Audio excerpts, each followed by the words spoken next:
I like sushis, it's just a bit tacky. Yeah, right, stop.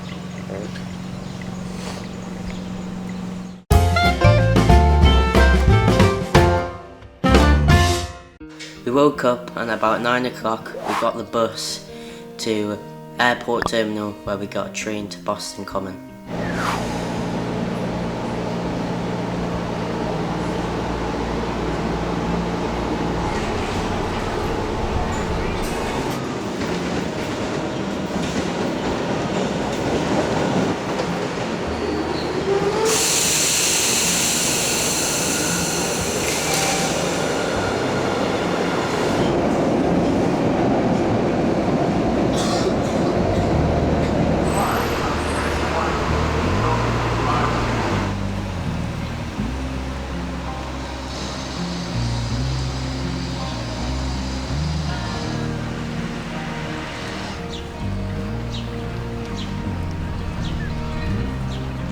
What's this supposed to be?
Once in Boston Common, we went to Beacon Hill to look at Acorn Street.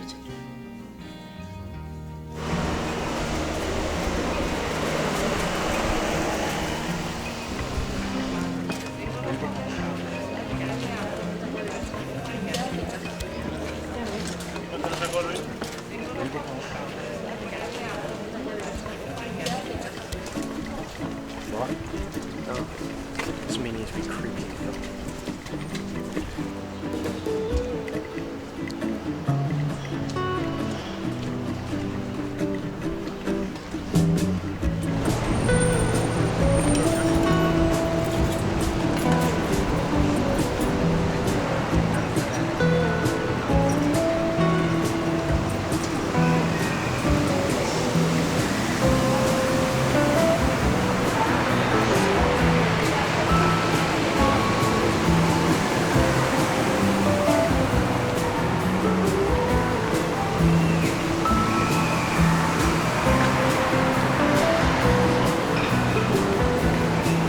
After that, we walked to Quincy Market where we got some food.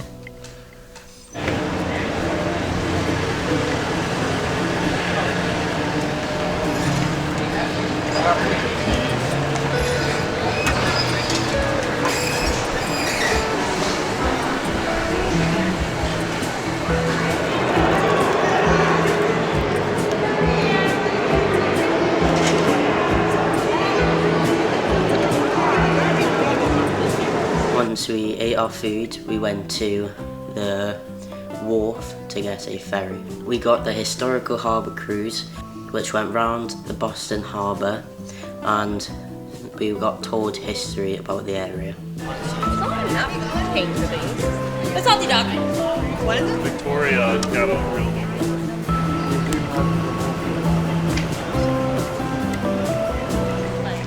Just basically everything that I have situation.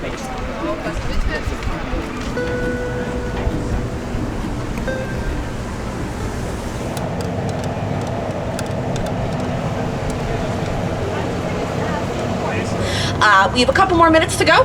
We're going to get started shortly, so welcome. The captain and the crew. As you move about the vessel, please make sure to use the handrails and be very careful. There's no smoking on board. This includes e-cigarettes. There's no running. You're on a boat. You're really not going to get very far. Bathrooms are located at the stern of the boat on the very first deck. The little side of the boat is man-made. How on earth did they create so much land? Well, Boston was built on the Shawmut Peninsula. Shawmut is the Native American term for living waters. This is in reference to the 3 surrounding hills that had fresh springs running through them. This was Beacon Hill, Pemberton Hill, and Mount Vernon. And they created this land by a process called wharfing out, in which they built wharfs out into the water. They built a wall in between 2 wharfs. They filled in the empty space with earth from these 3 surrounding hills, displacing the water. Built another wall, filled in that space with earth, etc., etc., etc., over many, many years, thus creating 3/4 of the land in Boston. Just notice, this was 92,000 pounds of loose leaf tape. A lot of tape. They did this stating no taxation without representation. And this is one of the sparks of the American Revolutionary War. To the left of the Northern Avenue Bridge, we're passing this brick building. It has this wave of glass in front. This is the John Joseph Mowgli Federal Courthouse. That wave of glass is there to represent a wave of justice coming over the city. A number of famous people have been put on trial here. For instance, Whitey Bulger, famous South Boston gangster, he was put on trial here when they finally got him here in the country. You might notice there's some boats that are docked to either side of the pier. So these boats, they're called stern draggers because at the stern of the boat, or the back of the boat, there are nets. The nets will drag, that's how they catch fish. These stern draggers go 150 miles off of this fishing pier to George's Bank, which is one of the richest, most profitable fishing banks in the world. In fact, if you are going to get fresh seafood in the city of Boston, which you should, there is a good chance that it's going to come from this fishing pier. At its heyday of man-made land, so an incredible amount, they created this using that wharfing out method that I had mentioned at the beginning of the tour, but also using 3 former islands that now essentially sit underneath the airport that have basically just been flattened out to create this land. All right, let's wait for this plane to come in.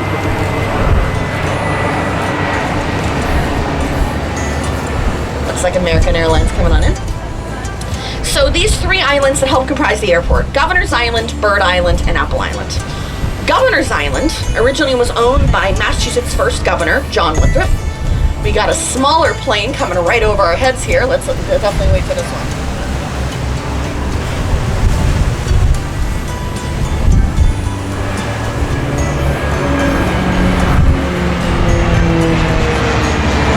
So that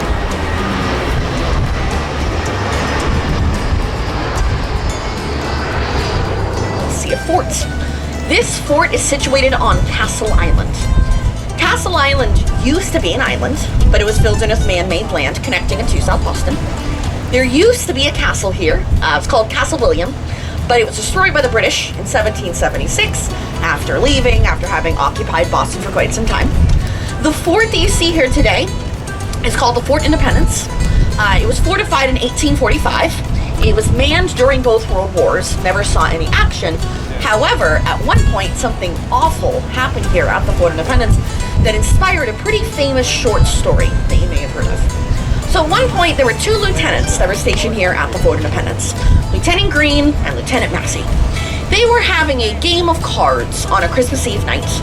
One of them accused the other one of cheating. They got in a bad argument. They decided that they would settle this with a duel.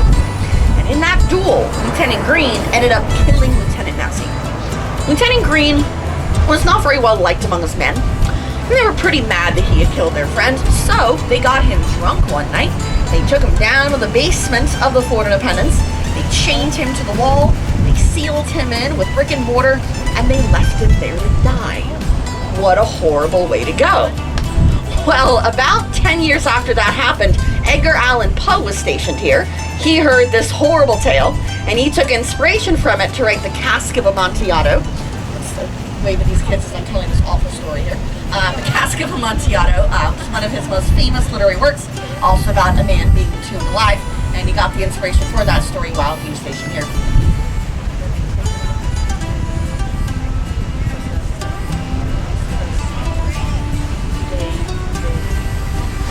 Shoals meaning very shallow water. So they wanted to make sure that ships were not going to run aground coming to and from the island. into and from New York because Nantucket is on the way to New York from Europe. And so they placed 3 of these ships around the island to prevent that from happening. Now the sailors on these ships, they would work for 3 weeks on the ship, and they would take 3 weeks off. Now as you can imagine, these were basically golden lighthouses. So essentially, you're sitting on a ship for 3 weeks and you're not doing anything. You need something to do. You need a hobby to pass the time. And so they started basket weaving. And this is how we get the Nantucket Lightship baskets. These are world famous baskets that are hand woven and hand designed by the sailors. If you have one of these original lightship baskets, you have quite an antique on your hands. One basket can be worth up to $30,000. The Battle of Bunker Hill. The Battle of Bunker Hill didn't happen on Bunker Hill. It was supposed to. The Patriot General told his men to go to Bunker Hill. They accidentally went to Breed's Hill, and it's still called the Battle of Bunker Hill. Nobody really knows why. Even more odd, the Bunker Hill Monument actually sits on Breed's Hill where the battle happened. It's this odd mistake in history.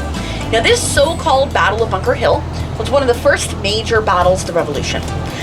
During that battle, the Patriot General told his men, don't fire till you can see the whites of their eyes. And now we have arrived at the Charlestown Navy Yard. We are looking at 2 very historic ships. This first ship, the gray ship, this is the USS Cassin Young. She is a World War II Fletcher-class destroyer. One of the last ships to be hit by a kamikaze pilot off the coast of Okinawa. When it hit, unfortunately, it did kill 22 sailors, but it didn't sink the ship herself. So here she stands at the Charlestown Navy Yard as a floating museum. And on the other side of the Navy Yard, we have the absolute jewel of our harbor, the world's famous USS Constitution. She was built in 1797. She is the oldest commissioned warship still afloat in the entire world. She's most known for a battle of 1812 off the coast of Nova Scotia against the HMS Guerriere. During that battle, the HMS Guerriere noticed that her cannonballs were bouncing off the Constitution, and that caused someone to exclaim, "Huzzah! Her sides are made of iron." Her sides are not actually made out of iron, but it did give her the nickname Old Ironsides. Her sides are made out of 22-inch thick Georgia live oak. She sank the HMS Guerriere in only 35 minutes, and at the end of the battle, she had 19 cannonballs stuck in her side. That will tell you how strong she is. She has fought in 42 battles. She has not lost one. In order to maintain her active duty status, she must travel at least 1 nautical mile per year. And so, every 4th of July, they'll take her out. She'll travel down to the Fort Independence where we turned around. She'll do the same route that we've just done. And she will fire a 21-gun salute from her very own cannons to honor America. So that's always something cool to see on Independence Day.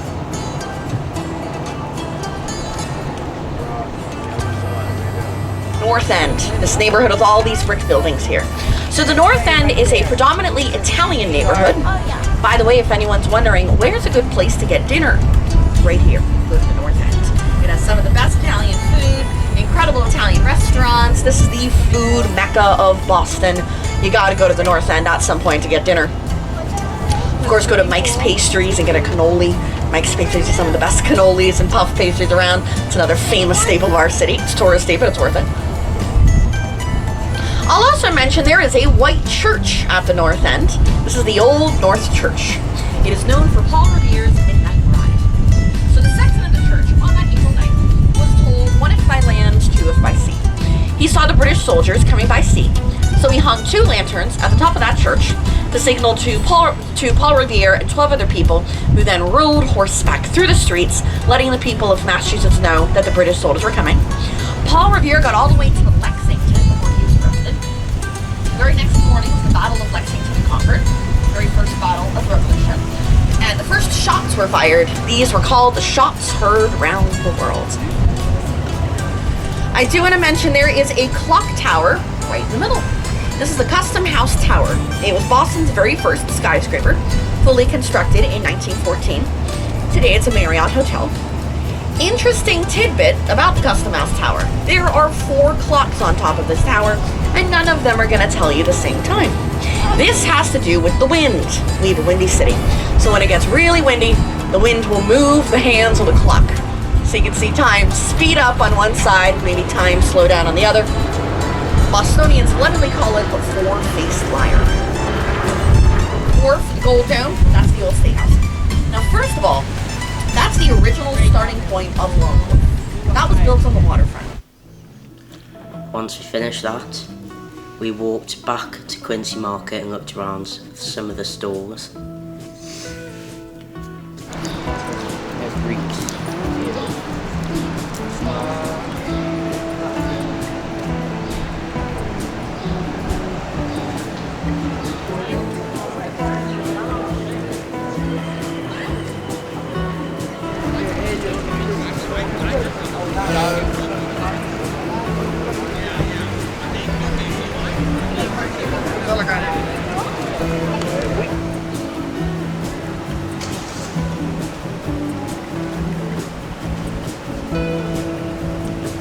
And once we finished that, we walked back to the Common and then went to the Boston Public Gardens.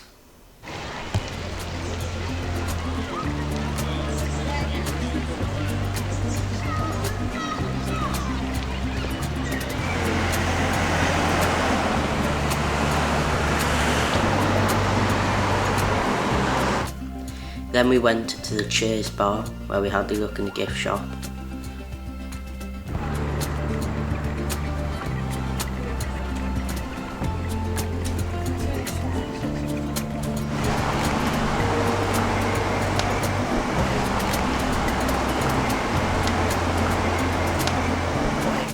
Once we finished that, we got the tram to Harvard.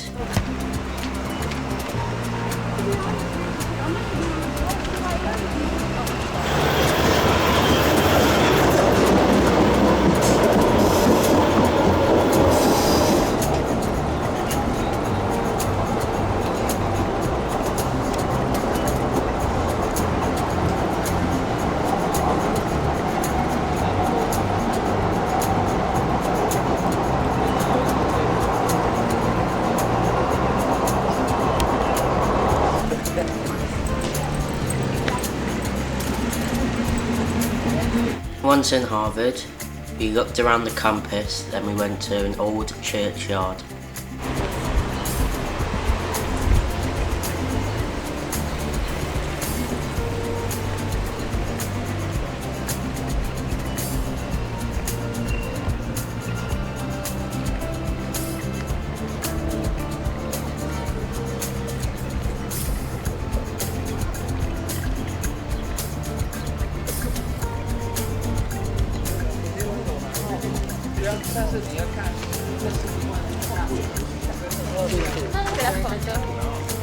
Devo scegliere quella migliore, questa per me è bellina.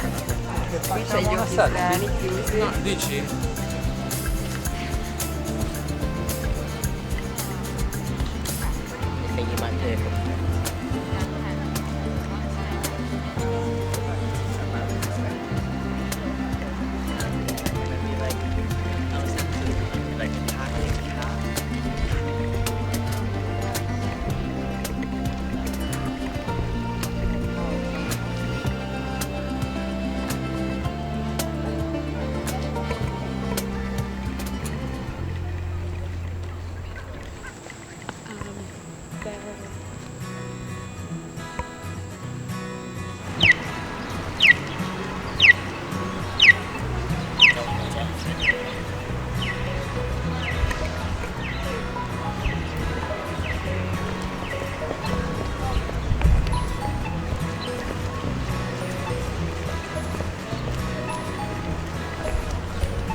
Wash.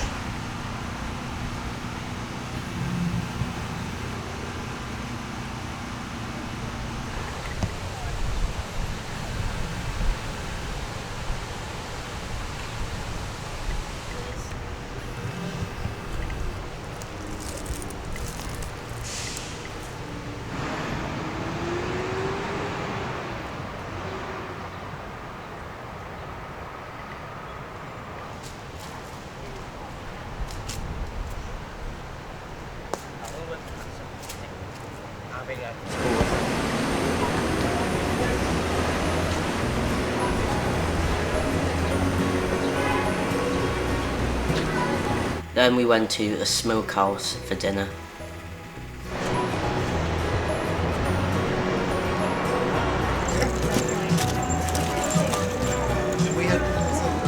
The process is that like we should do more of these show and tells and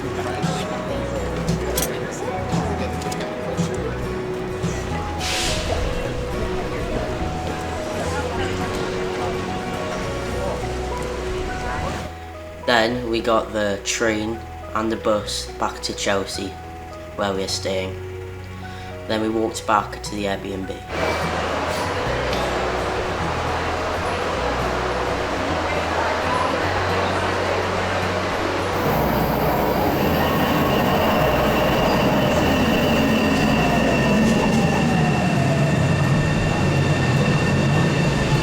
That's on the Maslow's hierarchy. That's not on the first two rows.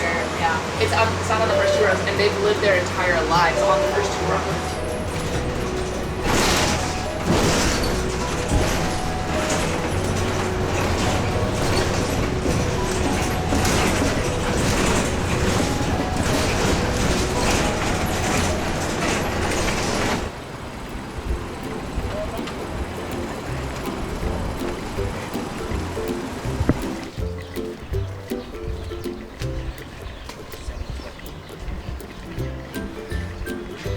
So I got have a wild life and a tiger subscribe and I like for them all.